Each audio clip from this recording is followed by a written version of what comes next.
આકાશવાણી અમદાવાદ વડોદરા. હવે પ્રસ્તુત છે બોટાદ જિલ્લાનો સમાચાર પત્ર, જેના લેખક છે પ્રકાશ ભીમાણી. ચૈત્ર માસમાં ઉનાળાના ગરમીના બદલે વાતાવરણમાં આવી રહેલા પલટા અને કમોસમી માવઠાની અસર ખેત ઉત્પાદનો પર જોવા મળી રહી છે.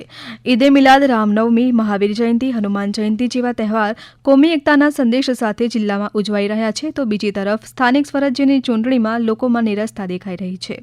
બોટાદ જિલ્લામાં સાળંગપુર મંદિર, ગઢડા ઘેલા કાંઠે તેમજ બોટાદ નગરમાં હર ઘર સ્વદેશી, ઘર ઘર સ્વદેશી અંતર્ગત સ્વદેશી મેળો, શોપિંગ ફેસ્ટિવલનું આયોજન કરવામાં આવ્યું હતું. તેમાં સ્વદેશી કલાકૃતિ બનાવનાર કલાકાર તેમજ સખી મંડળો દ્વારા જાતે બનાવેલ અલગ અલગ ચીજવસ્તુઓ જેમ કે હર્બલ સાબુ, મોતીના તોરણ, કપડાં તેમજ અન્ય ખાદ્ય સામગ્રીના સ્ટોલ જોવા મળ્યા હતા.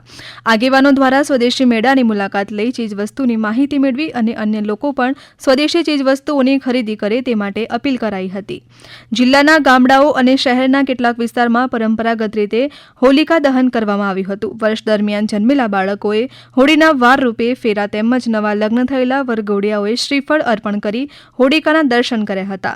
બોટાદ શહેરના ખસ રોડ પર આવેલ પોલીસ અધિક્ષક કચેરી, પોલીસ હેડક્વાર્ટર ખાતે જિલ્લા પોલીસ અધિક્ષક ધર્મેન્દ્ર શર્મા, ડીવાયએસપી અને જિલ્લાના તમામ પોલીસ અધિકારીઓ સાથે ધૂળેટી પર્વને લઈ રંગોત્સવનું પોલીસ પરિવાર માટે વિશેષ આયોજન કરવામાં આવ્યું હતું, જેમાં બોટાદ જિલ્લાના પોલીસ અધિકારીઓ તેમના પરિવારજનો જોડાયા હતા. સાળંગપુર હનુમાનજી મંદિર ખાતે રંગોત્સવ તેમજ BAPS મંદિર મહંત સ્વામીની ઉપસ્થિતિમાં ફૂલ દોલોત્સવમાં હજારો હરિભક્તો જોડાયા હતા. બોટાદ જિલ્લામાં માજી સૈનિક સંગઠન દ્વારા દર વર્ષની જેમ આ વર્ષે પણ શહીદ દિન નિમિત્તે કાર્યક્રમનું આયોજન કરવામાં આવ્યું હતું. 23 માર્ચે શહીદ દિવસ નિમિત્તે બોટાદ શહેરમાં શહીદ સન્માન સમારોહનું આયોજન કરવામાં આવ્યું હતું, જેમાં સ્વામિનારાયણ ગુરુકુળના સ્વામી તેમજ ગુજરાત માજી સૈનિક સંગઠનના પ્રમુખ જીતેન્દ્રસિંહ નિમાવત ખાસ ઉપસ્થિત રહ્યા હતા. બોટાદ જિલ્લાના વીર શહીદોને પુષ્પ અર્પણ કરી નિવૃત્ત આર્મી જવાનો દ્વારા શ્રદ્ધાંજલિ આપી ભારત માતાના જયઘોષ કર્યા હતા. દેશને આઝાદી અપાવવા જેમણે બલિદાન આપ્યું તેવા ભગતસિંહ, રાજગુરુ તેમજ સુખદેવ સહિત અન્ય ક્રાંતિકારીઓને યાદ કરી મૌન પાડી શ્રદ્ધાંજલિ પાઠવવામાં આવી હતી. બોટાદ જિલ્લાના વીર શહીદ એવા ખસ ગામના સહદેવસિંહ મોરી, તરગરા ગામના કરણસિંહ ચૌહાણ, પાણવી ગામના મેહુલભાઈ વસાણી, અડવ ગામના સંજયભાઈ બાવળિયાને પણ યાદ કરી શહીદ સન્માન આપવામાં આવ્યું હતું. જિલ્લાના બોટાદ, ગઢડા, રાણપુર અને બરવાડા તાલુકામાં ચૈત્ર માસ નિમિત્તે જુદા જુદા ધાર્મિક કાર્યક્રમ યોજાઈ રહ્યા છે.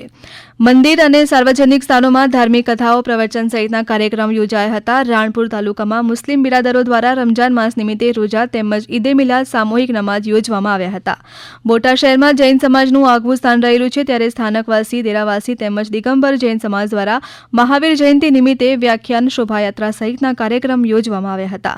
ગઢડા શહેરમાં રામનવમીની શોભાયાત્રા અને બરવાડાના સાળંગપુર ધામ ખાતે હનુમાન જયંતિનું વિશેષ આયોજન થયું હતું.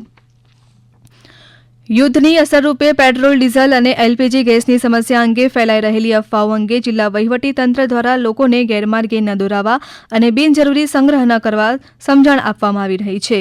જિલ્લામાં આવેલ 70 જેટલા પેટ્રોલ પંપ તેમજ ગેસ એજન્સીઓ પાસે પૂરતો પુરવઠો જળવાઈ રહે તે માટે જિલ્લા કલેક્ટરના માર્ગદર્શન હેઠળ તંત્ર કામગીરી કરી રહ્યું છે. સરકાર તરફથી આપવામાં આવતી સૂચનાઓનું પાલન કરવા તેમજ ગેસ બોટલ કે પેટ્રોલ, ડીઝલનો બિનજરૂરી સંગ્રહ ન કરવા લોકોને અપીલ કરવામાં આવી રહી છે. સાથોસાથ ઘરેલું ગેસ બોટલનો કોમર્શિયલ રીતે ગેરકાયદેસર ઉપયોગ કરતા લોકો સામે કાર્યવાહી પણ કરવામાં આવી રહી છે. સ્થાનિક ચૂંટણીની જાહેરાત થઈ હોવાથી બોટાદ જિલ્લામાં આવેલ નગરપાલિકાઓ, જિલ્લા પંચાયત, તાલુકા પંચાયત માટે ચૂંટણી લડવા ઇચ્છુક જુદા જુદા પક્ષના ઉમેદવારોમાં ચહલપહલ શરૂ થઈ ગઈ છે. જુદા જુદા પક્ષના ટેકેદારો તરફથી સોશિયલ મીડિયા કેમ્પેન શરૂ થઈ ગયા છે. જોકે સ્થાનિક સ્વરાજ્યની ચૂંટણીમાં પક્ષના પટ્ટા સાથે મોટાભાગના ઉમેદવાર ચૂંટણી સમયે જ સક્રિય થઈ અને પછી અદ્રશ્ય થઈ જતા હોય સ્થાનિક લોકોમાં ચૂંટણી સંદર્ભે નિરસતા જોવા મળી રહી છે. આવનાર દિવસોમાં રાજકીય આગેવાનો દ્વારા ચૂંટણીને લઈને કેવો ગરમાવો આવે છે તે જોવાનું રહ્યું. આપ સાંભળી રહ્યા હતા બોટાદ જિલ્લાનો સમાચાર પત્ર, જેના લેખક હતા પ્રકાશ ભીમાણી. આ પ્રસારણ આકાશવાણીના અમદાવાદ વડોદરા કેન્દ્ર પરથી કરવામાં આવ્યું.